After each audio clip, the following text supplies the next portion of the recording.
Hello friend, नमस्कार। स्वागत है आपका अपने चैनल में। आज हम आपके साथ एक बहुत ही ज़रूरी और बहुत ही यूज़ होने वाली वीडियो शेयर करने जा रहे हैं।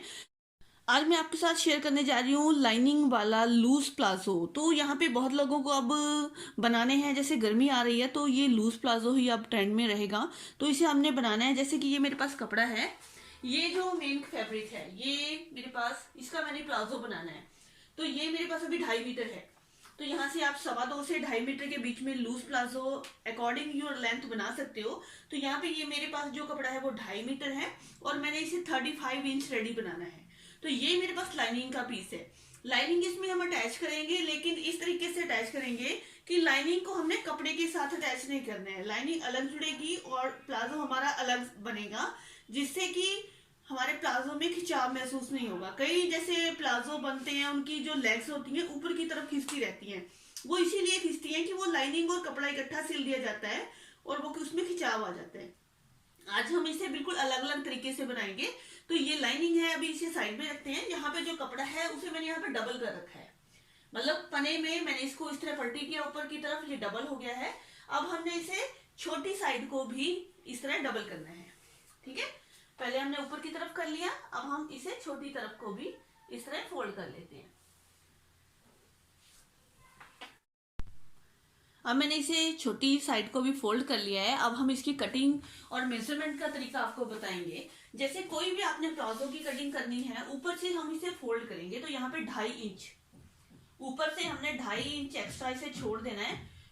किसी भी प्लाजो में चाहे लेंथ किसी की कोई भी रहे, यहाँ से हमने ऊपर 2.5 इंच एक्स्ट्रा छोड़ना है इलास्टिक के लिए। तो अब देखिए यहाँ पे हिप का हिसाब चलेगा घेरा रखने में। जो घेरा है इसका, इसकी जो हिप का साइज है वो 21 है। एक साइड मतलब 42 इंच है हिप। ऐसे एक साइड 21 हो गई। तो 21 में हमने 4 प्लस करने हैं आधे में। आधे में 21 में हमने 4 प्लस किए तो यहाँ पे 25 आ गया। 25 का मतलब 12.5 इंच। तो यहाँ पे 12.5 इंच का निशान लगा लेते हैं। अब नॉर्मल अगर हम आसन रखते हैं प्लाजो में, तो ये जो 20-21 इंच हिप है तो उसमें हम 11 इंच आसन रखते हैं सबका। जैसे 18 से शुरू करके 21 इंच तक हम रखेंगे 11 इंच आसन। तो ये जो क्रॉच एरिया है 11 बनेगा, लेकिन अब हम लूज प्लाजो बना रहे हैं तो यहाँ पे हम 1.5 इंच एक्स्ट्रा रखेंगे। ये मैंने यहाँ पे 12.5 इंच का निशान लगा दिया है। इस तरह हम इसे इसके साथ सीधा कर देंगे। ठीक है, ये मैंने 12.5 इंच आसन का निशान लगा लिया और इसे हमने इस तरह सीधा कर दिया। अब हम यहाँ पे हिप का निशान लगाएंगे, नीचे थाइस का निशान लगाएंगे। सॉरी, थाइस है जो हमारी हमने राउंड में नापी थी, वो हमारी 26 इंच थी। 26 का मतलब आधा कर लेंगे, 13 इंच हो गया। तो 26 में अब हम जोड़ लेंगे 4 इंच। 26 में यहाँ पे हम 4 जोड़ेंगे, टोटल में राउंड में 4 जोड़ लेना है। तो यहाँ पे 30 हो जाएगा। 30 का मतलब 15। लीजिए 15 इंच हमने यहाँ पे थाइस लगा लिया। अब ये लूज प्लाजो बन रहा है, पहले इस चीज का आपने ध्यान रखना है। ये पैंट की कटिंग नहीं है, पैंट की कटिंग मैंने पहले शेयर की हुई है, वहां पे आप देख लीजिए। ये मेरा 35 इंच अब हमारे प्लाजो की लेंथ रखनी है। ऊपर का जो फोल्डिंग का कपड़ा है उसे छोड़ देंगे, नीचे की तरफ 35 लगा लेंगे। ठीक है, टोटल में 35 इस तरह लगा लेते हैं सीधे में। और यहाँ पे इस लाइन को करते हैं सीधा। यहाँ पे हम 1.5 से 2 इंच तक फोल्डिंग के लिए छोड़ लेंगे। अब हमारी बारी आती है घेरा बनाने की। घेरा आप यहाँ पे ये देखिए, मेरे पास अभी टोटल जो घेरा है वो 22 इंच है। तो यहाँ पे 22 इंच है। आप यहाँ पे 12 इंच से शुरू करके 12, 14, 16, 18, 20, 22 एज यू विश, जो मर्जी घेरा बनाने, कोई प्रॉब्लम नहीं आने वाली यहाँ पे आपको। आप खुला घेरा बना रहे हैं तो लीजिए, मैं टोटल घेरा ले रही हूँ। ओके, यहाँ पे पूरा घेरा ले लेते हैं और इस वाली लाइन को अब हमने इस क्रॉच एरिया से मिला देना है। ठीक है, ये लीजिए, ये हमारा लूज प्लाजो की कटिंग का निशान लग गया है। यहाँ पे हल्का सा हमें आधे इंच का कर्व देना है कि यहाँ पे कॉर्नर ना निकले। ओके, अब ये हमारी लूज प्लाजो की कटिंग है। अब आपने इसमें घेरे की जो शेप है वो अपने अकॉर्डिंग, अपनी चॉइस के अकॉर्डिंग कम या ज्यादा कर सकते हो आप। अब हम इसे कट कर लेते हैं।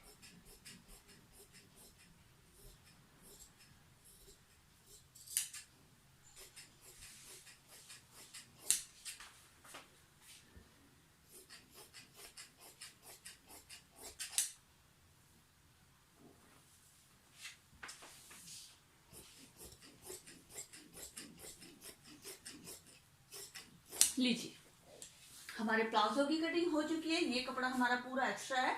अब हम लाइनिंग कटिंग करना भी आपको बता देते हैं। पहले प्लाजो को यहाँ से हटा लेंगे, हटाने के बाद हमने लाइनिंग को खोल लेना है।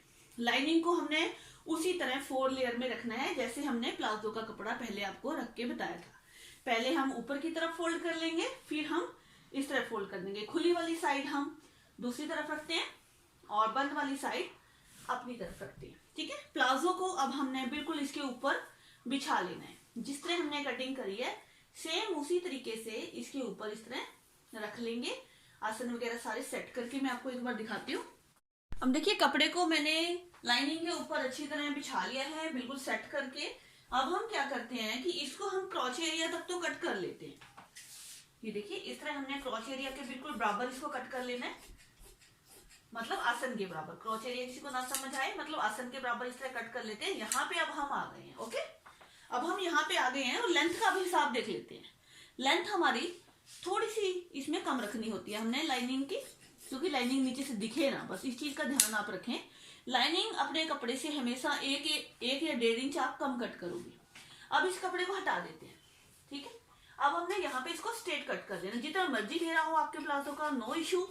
अब हम इसे इस तरह स्ट्रेट कट कर लेते हैं। ये हमारी लाइनिंग दोनों पल्लों की कट चुकी है। अब सारा काम स्टिचिंग में होगा, वो मैं आपको अभी दिखाती हूँ। चलिए, अब हम इसकी स्टिचिंग करते हैं। पहले हम प्लाजो के कपड़े को हटा देते हैं और लाइनिंग के कपड़े को सिल लेते हैं। अब यहाँ पे पहले लेंगे क्रॉच एरिया, ये मतलब आसन वाला एरिया। तो अब हम इसे पहले खोल लेते हैं, इन दोनों साइड्स को इस तरह।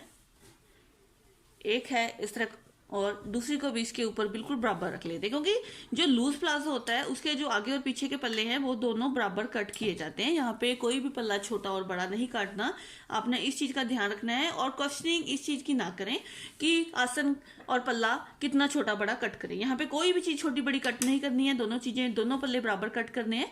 और ये देखिए, यहाँ पे मैंने आसन इसको बराबर रख लिया है। यहाँ पे हम मिला लेते हैं इसको दोनों को, और यहाँ पे इसके ऊपर हमने लगानी है सिलाई। अब आप सोचोगे कि प्लाजो का कपड़ा तो आपने इसमें लिया ही नहीं है, मैंने इसमें लेना भी नहीं है, और आपको स्टिचिंग भी इस तरीके से बतानी है कि आपको कहीं भी प्रॉब्लम ना आए। अब हम यहाँ से सिलना शुरू करते हैं इसको।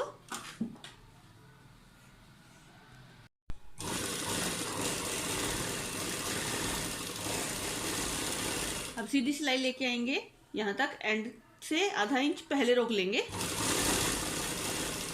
इसी तरह शेप में, गोलाई में, जैसे गोलाई में कट किया हुआ है उसी तरह हमने सिलना है इसको।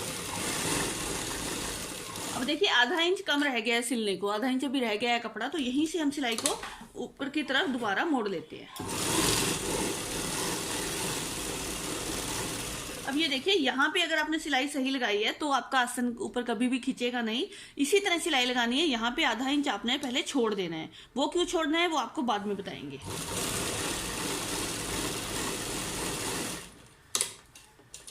एक आसन इस तरह जुड़ गया है। अब दूसरी तरफ का आसन भी हम इसी तरह दोनों पल्ले बराबर रख के जोड़ लेते हैं। अब लाइनिंग में मैंने दोनों तरफ के आसन इस तरह जोड़ लिए हैं।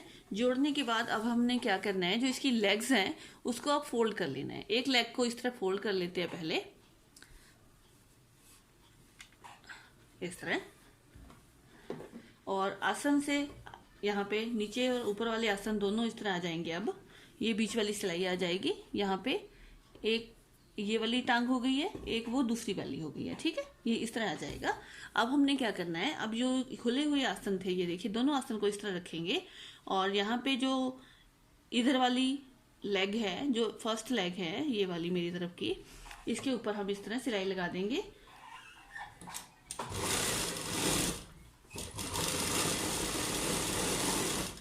लूज प्लाजो सिर्फ आधे घंटे में कटिंग और स्टिचिंग हो जाता है, और फिटिंग भी इसकी बहुत अच्छी आती है अगर आप इस तरीके से सिलते हो।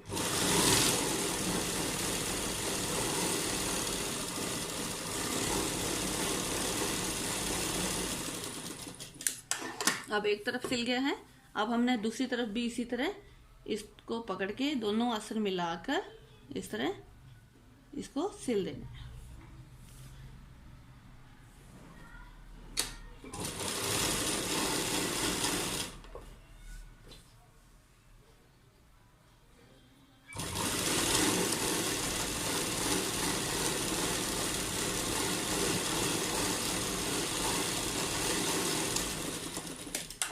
अब ये वाला हिस्सा थोड़ा सा आसन का भी खुला रहेगा क्योंकि दोनों हिस्से हमने पहले थोड़े छोड़ दिए थे। अब हम इसे इस तरह पकड़ेंगे और आसन की तरफ से सिलाई लगाकर इसे कंप्लीट कर देंगे। यहाँ पे जो जोड़ा खुला हुआ है थोड़ा सा वो बंद हो जाएगा।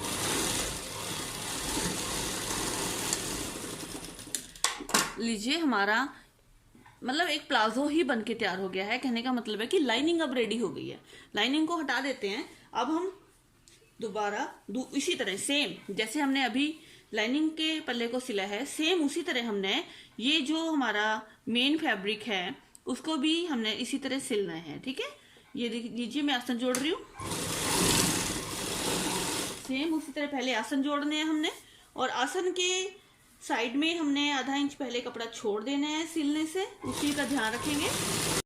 अब देखिए, मैंने पूरे प्लाजो को इस तरह सिल लिया है जिस तरह मैंने लाइनिंग को सिला था। ठीक है, लाइनिंग को भी मैंने सेम इसी तरीके से सिला था। पहले हमने आसन जोड़ लिए, फिर इसकी लेग्स को मैंने सिल लिया। अब इसमें लाइनिंग को हमने अटैच कैसे करना है वो मुद्दा मेन है। अब इसको हमने पहले सीधा कर लेना है। और एक चीज का ध्यान रखें, अगर आपके पास इंटरलॉक मशीन है तो मेन फैब्रिक को आप इंटरलॉक जरूर कर लें। जैसे ये मैंने कर लिया है ओवरलॉक, इसकी वजह से धागे वगैरह नहीं निकलते हैं। अब हम इसे इस तरह सीधा कर लेते हैं। ओके, इसे हमने सीधा करके दोनों लेग्स को इस तरह रख लेना है। इन दोनों लेग्स को हमने इस तरह रख लिया है। अब जो लाइनिंग है, लाइनिंग को हमने उल्टा ही रखना है, लाइनिंग को सीधा नहीं करना है। ठीक है, एक लेग को इसका एक लेग के अंदर डाल देते हैं और दूसरी लेग को दूसरी लेग के अंदर डाल देते हैं। ठीक है, दोनों लेग्स को एक दूसरे के अंदर डालकर यहाँ पे जो क्रॉच एरिया है उसे हम पकड़ेंगे। अब क्रॉच एरिया को हम इस तरह पकड़ लेते हैं आपस में। अब अंदर लेग्स को अंदर डालकर लाइनिंग को यहाँ पे हमने ये जो क्रॉच एरिया है इसके क्रॉच एरिया के साथ मिलाकर इस तरह रख लेना है और इसके ऊपर एक सिलाई लगानी है। इसकी सिलाई लगाने का मतलब ये है कि जो दोनों कपड़े हैं वो आपस में जुड़ जाएंगे और इलास्टिक लगाने में हमें प्रॉब्लम नहीं होगी।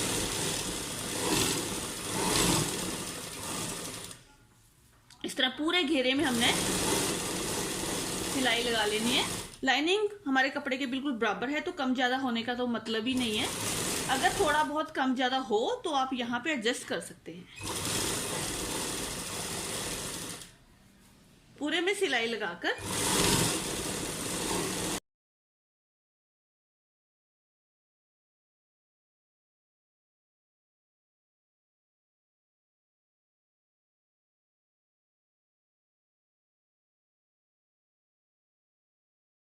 अब हमारे पास राउंड का हिप है, जो हिप राउंड में है वो 42 इंच है। 42 में से अब हम कम कर देते हैं 16 इंच, तकरीबन 16 इंच कम किए तो यहाँ पे हमारे पास 26 रह गया। अब हमने यहाँ पे 26 इंच की इलास्टिक इसके अंदर डालनी है। 26 का मतलब है हमारे पास 13 इंच वन साइड होगी। अब मैं आपको इलास्टिक नाप के दिखा देती हूँ। यहाँ पे अब हम रखेंगे, ये लीजिए, यहाँ पे हमारी 26 आ गई है। अब हम 26 यहाँ पे कट कर लेते हैं। 26 कट कर लिया। अब हम इसे इस तरह पकड़ेंगे और इसको इसके ऊपर ओवरलैप करेंगे और सिलाई लगा देंगे। मतलब जितनी भी आपकी हिप है उसमें से आपने तकरीबन 15 इंच कम करना ही करना है अगर बड़ी लेडी है तो। अगर बच्चा है तो उसमें से आप 10 इंच कम कर दें। ठीक है, 10 इंच कम करोगे तो इलास्टिक आपकी बिल्कुल परफेक्ट आएगी कमर के ऊपर। अब हम इस तरह इलास्टिक को यहाँ पे रखते हैं अंदर की तरफ। ये उल्टी तरफ है हमारी, ध्यान रखें इस चीज का। उल्टी तरफ हम इलास्टिक को रखते हैं। जो 2.5 इंच कपड़ा हमने एक्स्ट्रा लिया था उसे ऊपर की तरफ फोल्ड करते हैं और आधा इंच हमारा अंदर की तरफ चले जाएगा, 2 इंच हमारा ऊपर की तरफ आ जाएगा। ठीक है, अब हम यहाँ से सिलाई लगाना शुरू करेंगे। लाइनिंग का और कपड़े का जो तालमेल है वो आपने बिल्कुल बराबर रखना है। कहीं से भी लाइनिंग कम या ज्यादा ना हो या कपड़ा कम या ज्यादा ना हो।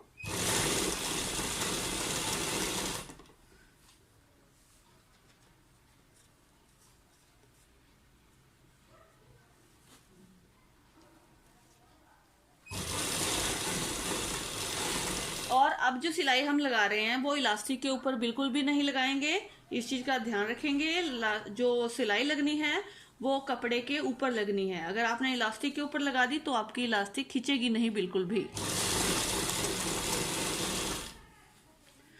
अब पूरे में हमने इस तरह इसको इलास्टिक को डाल देना। देखिए मैं स्किप कर सकती हूँ वीडियो को, जरा सी आपको बताऊं और बाकी का आपको ना दिखाऊं तो वीडियो छोटा तो हो जाएगा, लेकिन जो बीच के फैक्ट्स हैं वो आपको नहीं समझ आएंगे। फिर आप बोलोगे कि वीडियो हमें क्लियर नहीं हुआ है, बिल्कुल भी समझ नहीं आया है। इसलिए थोड़ा वीडियो लंबा जरूर होगा, लेकिन एक एक फैक्ट आपको मैं समझाकर ही बताऊंगी। अब ये देखिए इलास्टिक खत्म हो गई है, कपड़ा बहुत सारा पड़ा है। अब हम इस साइड से इलास्टिक को इस तरह खींच लेंगे और कपड़े को पीछे की तरफ करेंगे, तो ये इलास्टिक बाहर की तरफ आ जाएगी। और फिर इस कपड़े को हम इस तरह फोल्ड करके सिलाई लगाते रहेंगे। थोड़ा थोड़ा हम खींचते रहेंगे, थोड़ा थोड़ा हम सिलते रहेंगे। इसी तरह हमने पूरे में सिलाई लगा लेनी है। और अब एंड करके आपको दिखाती हूँ। अब देखिए हम सिलाई लगाते हुए आ गए हैं एंड पॉइंट पे, तो यहाँ पे देख सकते हैं आप, ये हमारी सिलाई कंप्लीट हो गई है। धागे को कट कर लेते हैं और अब हमने क्या करना है, इन जो चुन्नट्स को है ना, हमने इस तरह खींच लेना है। ठीक है, अब 1 2 और 3 इस तरह हमने 3 या 4 बार इस तरह खींचा तो कपड़ा अपने आप बैलेंस में आ जाएगा, अपने आप हिसाब में आ जाएगा। अब यहाँ पे हम एक जगह पे सिलाई लगाना शुरू करते हैं। अब हमने पीछे से और आगे से दोनों हिस्सों से कपड़े को खींचना है, दोनों हिस्सों से, आगे से भी और पीछे से भी। ये ना हो कि आप आगे से खींच ले तो आपकी सुई टूट जाएगी, पीछे से खींचोगे तो चुन्नट सही नहीं आएंगे।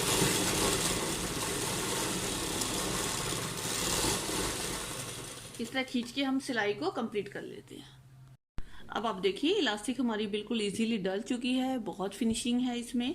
अब हमने इसको इस तरह फोल्ड कर लेना है। फोल्ड करने के बाद इस तरह इसको बिल्कुल बराबर रखना है। बराबर रखने के बाद अब नीचे से फोल्ड करने की बारी आ गई। जितना भी आपने फोल्ड करना है वो पहले मेन फैब्रिक को फोल्ड करेंगे। ओके, पहले मेन फैब्रिक फोल्ड करते हैं, उसके बाद लाइनिंग फोल्ड करते हैं। पहले मेन फैब्रिक को मैं फोल्ड करना बताऊंगी आपको। जैसे कि मेन फैब्रिक हमने 2 इंच के करीब एक्स्ट्रा रखा था, आधा इंच अंदर की तरफ फोल्ड कर लेंगे, 1.5 इंच ऊपर की तरफ फोल्ड कर लेंगे और इसे अब सिलाई लगा लेते हैं। यहाँ पे आप नीचे की तरफ कोई लेस लगाना चाहते हो, कोई लटकन वटकन कुछ भी आप लगाना चाहते हो तो यहाँ पे आप नीचे के घेरे में लगा सकते हो, वो बहुत प्रीटी लगती है लगी हुई। डिजाइन आप अपने हिसाब से कर सकते हैं, लेकिन मेरा मेन काम था कि आपको लाइनिंग वाला प्लाजो मैं बिल्कुल क्लियर कर दूं। अब ये पूरे प्लाजो की यहाँ पे हम गोल सिलाई लगाकर दिखाते हैं आपको दोनों साइड। अब लीजिए दोनों पल्ले मैंने दोनों साइड फोल्ड कर लिए हैं। अब हमने इसको इस तरह झाड़ लिया है। लाइन अपने एक बार झटक लेना है प्लाजो को, तो आपको पता चल जाएगा कि लाइनिंग आपकी कितनी एक्स्ट्रा है। अब लाइनिंग आपकी एक्स्ट्रा है। अब लाइनिंग को आपने प्लाजो से भी 1.5 इंच ऊपर रखना है। प्लाजो की बिल्कुल नीचे लाइनिंग नहीं आनी चाहिए, यहाँ पे पहने हुए दिखनी नहीं चाहिए लाइनिंग। इसका यही बुरा लगता है अगर नीचे से लाइन नहीं दिखेगी। यहाँ से अब प्लाजो से 1.5 इंच ऊपर हमारी लाइनिंग फोल्ड होगी। अब हमने यहाँ पे निशान लगा लिया है।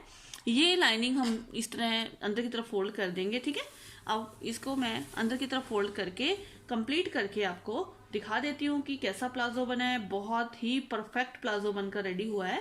यहाँ पर कोई झोल या उठने वाला कोई काम नहीं है। लाइनिंग भी लग गई है और आपने एक्स्ट्रा सिलाइयाँ भी अंदर की तरफ ज्यादा दबाकर नहीं लगाई हैं। ये लाइनिंग फोल्ड करके मैं आपको दिखाती हूँ। ये लीजिए आप देख सकते हैं प्लाजो को मैंने रेडी कर लिया है और यहाँ पे आप इसका घेरा देखिए, बिल्कुल मैंने खुला फ्लेयर वाला घेरा बनाया है और आसन की तरफ से भी आपको कोई भी खिंचाव महसूस नहीं होता हुआ दिख रहा होगा। और ऊपर की तरफ आप देखिए इलास्टिक बिल्कुल कंफर्टेबल और परफेक्ट डली हुई है और ये देख सकते हैं। और इसके अंदर लाइनिंग भी हमने लगा दी है। लाइनिंग भी हमारी ऊपर देखिए, मैंने बोला था आपको 1.5 इंच के करीब ऊंची होनी चाहिए, तो ये इतनी ऊंची लगी हुई है। तो ये प्लाजो को हमने पहन के भी देखा हुआ है, तो परफेक्ट इसकी फिटिंग आ गई है। अब मैं आपको ये एक इसका और प्लस पॉइंट बताती हूँ कि अगर आपको प्लाजो के अंदर से आपके कोई सिलाई वगैरह खुल जाए तो आप ऐसा करें, इसको इस तरह, इसकी जो लेग है अंदर वाली, इसको आप बाहर निकाल सकते हैं लाइनिंग वाली को। ठीक है, ये देखिए लाइनिंग की जो एक लेग है, लाइनिंग वाला हिस्सा हमारा बाहर निकल जाएगा और दूसरा हिस्सा अंदर रह जाएगा। ये देखिए लाइनिंग मैंने बाहर निकाल दी है। अगर आपने यहाँ पे कोई फिटिंग करनी है, इसको अलग से फिटिंग कर लो, उसको अलग से फिटिंग कर लो। और ये बहुत ही अच्छा प्लाजो बनकर तैयार हो गया है। अगर आपको इसकी कटिंग और स्टिचिंग पसंद आई हो तो प्लीज़ वीडियो को लाइक जरूर कीजिएगा और चैनल को सब्सक्राइब करना मत भूलिएगा। आगे हम किसी भी नए डिज़ाइन के साथ मिलते हैं। तब तक के लिए गुड बाय, और इस वीडियो को देखने के लिए आपका बहुत बहुत धन्यवाद। आपने अपना कीमती समय हमें दिया, और कमेंट्स में आप बता दें हमें जो भी आपकी क्वेरीज वगैरह हैं।